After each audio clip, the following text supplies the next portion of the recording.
Olá, graça e paz, tudo bem com vocês? Espero que sim. Chegamos ao nosso 8º dia deste grande encontro em um propósito em orações, meditações, reflexões e orientações, acerto da rota de um ano promissor, o ano da reconciliação. Este propósito é bem diferente porque a palavra de Deus foi nos revelada na virada do ano, reconciliação. E temos percebido que estamos falando muito de temas, mas estamos esquecendo do nosso verdadeiro propósito, que é a Bíblia. E este ano estamos tratando da nossa reconciliação com Deus, porque sem nos reconciliar com aquele que pode fazer todas as coisas, do que adianta você ir para uma igreja, para uma denominação, fazer vários propósitos em vários grupos de evangelização, se você não se reconciliou com o Pai? Olha, eu estou há 5 anos à frente deste ministério de Deus, Ele me concedeu esse desafio, não tem sido fácil, mas o que eu mais percebo, sem fazer nenhum tipo de julgamento, é que as pessoas procuram a Deus somente por interesses próprios e esquecem que precisam se reconciliar. Jesus veio ao mundo para nos reconciliar com Deus. O pecado nos separa de um Deus, mas o sacrifício de Jesus quebrou a barreira entre nós e Deus. Agora, quem aceita Jesus como Salvador pode se aproximar de Deus sem culpa nem medo. A Bíblia também nos ensina a nos reconciliar com outras pessoas. Quando você tem um desentendimento com alguém, é importante procurar se reconciliar. Saiba disso, pedindo e oferecendo perdão.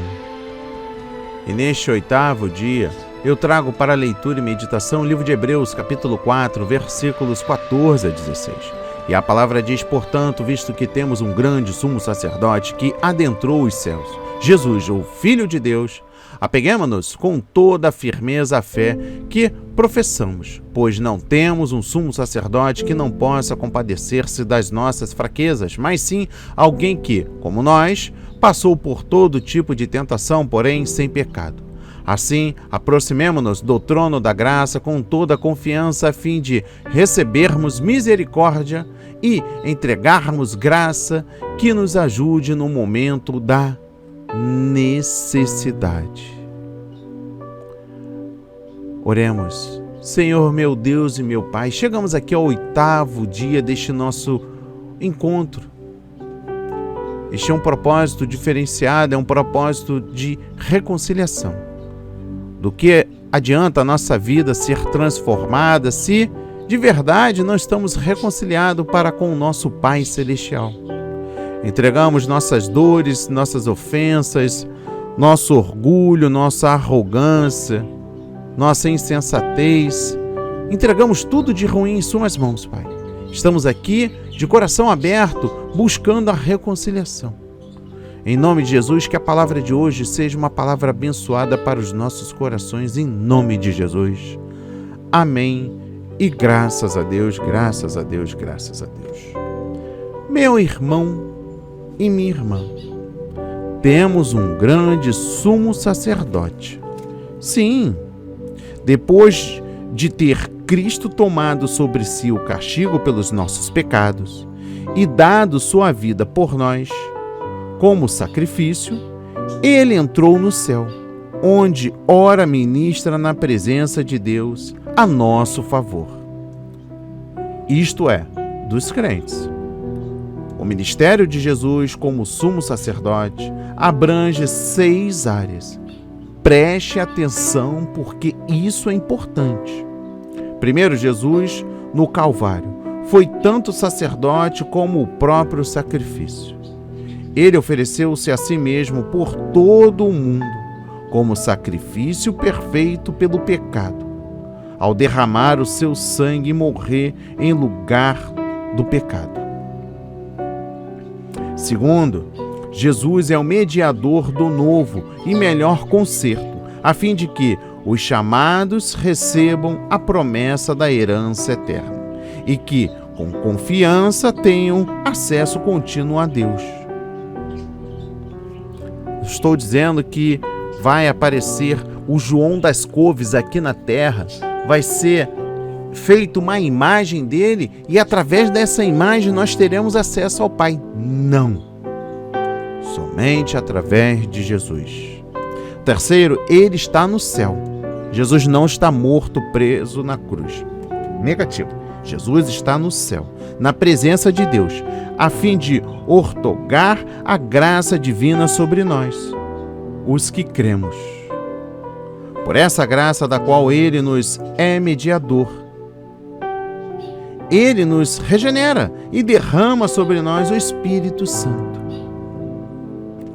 Quarto, Jesus age como mediador entre Deus e todos os que transgridem a lei de Deus e buscam o perdão e a reconciliação. Quinto, Jesus exerce seu sacerdócio de modo permanente, compadecendo-se dos crentes em suas tentações e ajudando-os nas suas necessidades. Sexto e último, Jesus vive para sempre a fim de interceder continuamente no céu por todos aqueles que, pela fé, por ele se chegam a Deus. Ele efetuará, por fim, a salvação plena do crente. Palavras que edificam. Confiança. Porque Cristo se compadece das nossas fraquezas. Podemos chegar com confiança ao trono celestial, sabendo que as nossas orações e petições são bem acolhidas e ouvidas por nosso Pai Celestial. É chamado o trono da graça porque dele flui o amor, o socorro, a misericórdia, o perdão, o poder divino, o batismo com o Espírito Santo, os dons espirituais, o fruto do Espírito Santo e tudo de que precisamos em todas as circunstâncias. Uma das maiores bênçãos da salvação é que Cristo agora é nosso sumo sacerdote, não outro nome, outro santo, não existe isso, é Jesus Cristo, conduzindo-nos até a sua presença pessoal, de modo que sempre podemos buscar a ajuda de que carecemos. Olha, meu amado e minha amada, o quão importante as palavras são reveladas neste nosso 8º encontro para a nossa reconciliação com Deus. Não adianta você ficar olhando para trás, se lamentar, buscar provas para acusações, tentar revidar, ter o coração amargurado. Olha, são vários os cenários que Satanás deseja que você tenha. Isso é um ponto, isso é um fato, isso é uma certeza. Agora, existe uma outra situação que pode ser revertida através do sacrifício perfeito e do nosso sumo sacerdote, que é Jesus. Preste atenção. Em primeiro lugar, começamos sublinhando a grandeza infinita e a divindade absoluta de Jesus. É grande por natureza, não em virtude das honras que os homens lhe conferem ou das aparências externas. É grande por direito próprio e em seu ser essencial. Ele penetrou os céus. Isso pode significar uma de duas coisas. No Novo Testamento, advertimos diferentes usos do substantivo céu. Pode significar o firmamento estrelado, o céu dos anjos e o supremo céu, o céu da presença de Deus. Isso poderia significar que Jesus passou através de todos os céus que possam existir e está na própria presença de Deus. Poderia ser o que quis dizer Cristina Rossi: os céus não podem contê-lo. Poderia significar que Jesus é tão maravilhoso e grande que até o próprio céu é muito pequeno para ele. Ninguém pôs jamais maior ênfase na infinita grandeza de Jesus, que é o autor de Hebreus. Segundo, mas agora se volta do outro lado. Ninguém esteve nunca mais convencido da identidade completa de Jesus com os homens. Ele suportou tudo que um homem tem que suportar. Passou por todas as experiências humanas. É em tudo semelhante a nós, exceto em que, de tudo isso, emergiu sem pecado. Agora, antes de examinar mais de perto o valioso conteúdo desta afirmação, devemos perceber algo.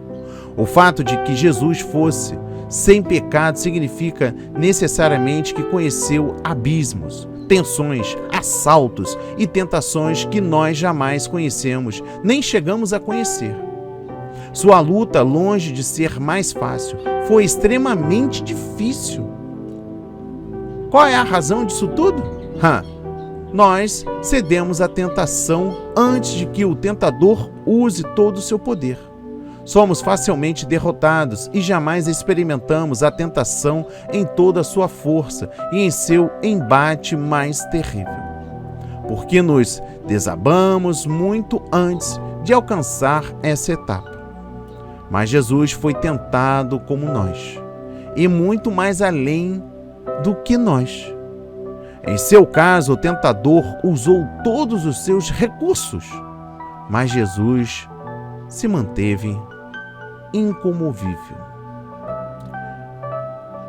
Pensemos na dor. O organismo humano pode suportar certo grau de dor, mas quando se alcança esse ponto, a pessoa desfalece e perde o sentido. Chegou ao limite. Há agonias de sofrimento que não conhece devido ao fato de que sobreveio o colapso. O mesmo ocorre com a tentação. Sofremos um colapso perante a tentação, mas Jesus sofreu tentações muito, mas muito maiores que as nossas, sem desmaiar. Verdadeiramente, pois, foi tentado em tudo como nós o somos. E também é verdade que jamais ninguém foi tentado como ele. Um terceiro ponto importante: esta experiência de Jesus teve 3 efeitos. Preste atenção. Deu-lhe o dom da simpatia. Aqui há algo que devemos entender, mas nos resulta difícil.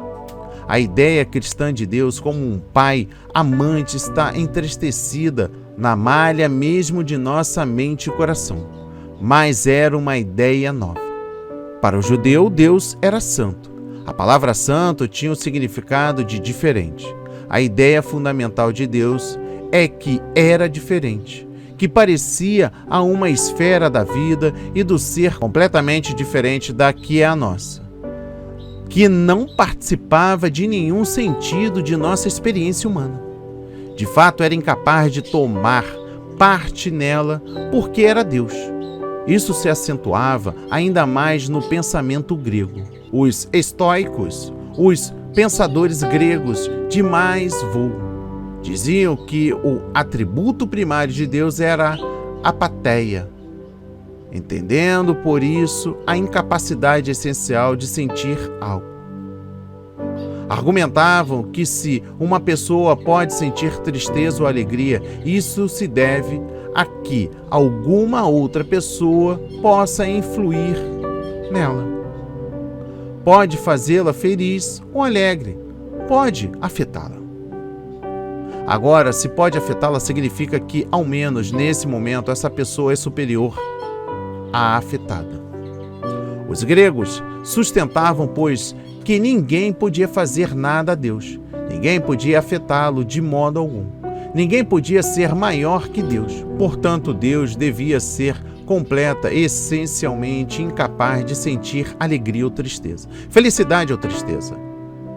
Os estoicos sustentam que a própria essência do ser e natureza divino consistiam em que Deus estava mais além de todo sentimento. Outra escola importante estava formada pelos epicureus, que afirmavam que os deuses viviam em perfeita felicidade e bem-aventurança.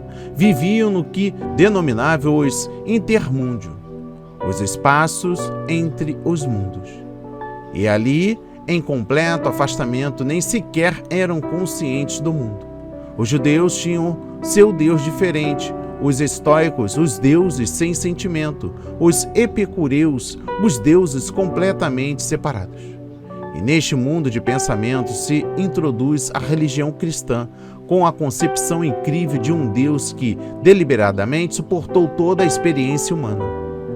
Plutarco, um dos gregos mais religiosos, declarava que era blasfemo envolver a Deus nos assuntos deste mundo, e o cristianismo veio com a surpreendente concepção de um Deus que não só está envolto, mas também identificado com o sofrimento deste mundo. É-nos quase impossível ter uma ideia da revolução que o cristianismo provocou nas relações do homem com Deus. Durante séculos, se acariciou a ideia de um Deus intocável. Agora se descobre a um Deus que se submete a tudo que os homens devem submeter-se. Ponto número 2. Agora isto conduz a 2 resultados. Confere a Deus a qualidade da misericórdia. É fácil ver por quê. Porque Deus entende. Alguns viveram uma vida protegida de todo ímpeto de tormenta. Outros, uma vida fácil, sem as tentações que acossam aqueles para quem a vida não foi tão fácil. Outros têm um temperamento e uma natureza fáceis de dominar. Outros têm o coração ou as paixões ardentes, que fazem com que, para eles, a vida seja perigosa. O homem que vive protegido é de natureza não inflamável, dificilmente entende por que os outros caem. Sente-se vagamente aborrecido e contrariado. Não pode senão condenar o que não é capaz de entender. Mas Deus conhece tudo. Conhece tudo é perdoar tudo, meu irmão. De ninguém é isto mais verdade que John Foster narra em um de seus livros, como certo dia, ao voltar para casa, encontrou sua filha desfeita em lágrimas em frente à rádio. Perguntou-lhe por quê. Soube que o informativo desse dia continha a oração. Os tanques japoneses entraram hoje em Cantão. A maioria das pessoas terão ouvido esta notícia sem o mais mínimo sentimento de condolência. Os estadistas talvez a terão escutado com um sentimento de lúgubre pressentimento. Para a grande maioria terá sido indiferente. Por que então a filha de John Foster se desfazia em lágrimas? Porque juntamente tinha nascido em Cantão. Para ela, Cantão significava uma casa, uma ama, uma escola, uns amigos e um lugar muito querido. A diferença consistia em que ela tinha estado ali. O ter estado ali faz toda a diferença. E não há nenhum âmbito da experiência humana do qual Deus não possa dizer: eu estive ali. Quando temos uma história triste e lamentável que contar, quando a vida nos empaba nas lágrimas do sofrimento, não nos dirigimos a um Deus que seja absolutamente incapaz de entender o que nos aconteceu. Vamos a um Deus que esteve ali. Um Deus que está aí contigo. Esta é a razão por que, se podemos expressar desta maneira, para Deus é fácil perdoar. Terceiro e último ponto, torna Deus capaz de ajudar. Ele conhece nossos problemas, porque passou por eles. A pessoa melhor para nos brindar informação e ajuda numa viagem é a que já fez antes a travessia. A pessoa melhor para nos ajudar a suportar uma enfermidade é a que passou por ela. Deus pode ajudar porque Ele conhece tudo. Ele não conhece a metade, Ele não conhece só um pedacinho. Ele conhece tudo. Eis aqui, pois, a tremenda verdade. Jesus é o sumo sacerdote perfeito porque é perfeitamente Deus e perfeitamente homem. Porque conheceu nossa vida, pode nos brindar simpatia, misericórdia e poder. Ele trouxe Deus aos homens e pode levar os homens a Deus. A palavra de hoje foi semeada em corações quebrantados para a honra e a glória do Senhor. Receba esta palavra, Receba este alimento diário para a sua vida. Deus está interessado na sua dor. Oremos. Pai amado, bendito, Pai celestial, Pai de todas as nações. Neste exato momento, Pai, entregamos nossas dores, ansiedades, nossos medos, nossas iras, cóleras, nossas dores, nossas enfermidades, nossas tristezas, nossos passados, Pai. Sabemos que o Senhor é um Deus que passou por tudo isso. Sabemos que o Senhor conhece cada área de nossa vida. Sabemos que o Senhor é um Deus bondoso, misericordioso, um Deus que deu acesso ao nosso Pai Celestial. Tu esteves na terra e sabes muito bem o que são as provações aqui. Não temos conhecimento da dimensão do que o Senhor passou, mas sabemos que foi grande e dura, para que nós tivéssemos e para que nós tenhamos acesso ao nosso Pai Celestial. Rogamos por Ti, adoramos o Seu nome, louvamos a Ti, para todo sempre, Jesus Cristo. Amém. E graças a Deus, graças a Deus, graças a Deus.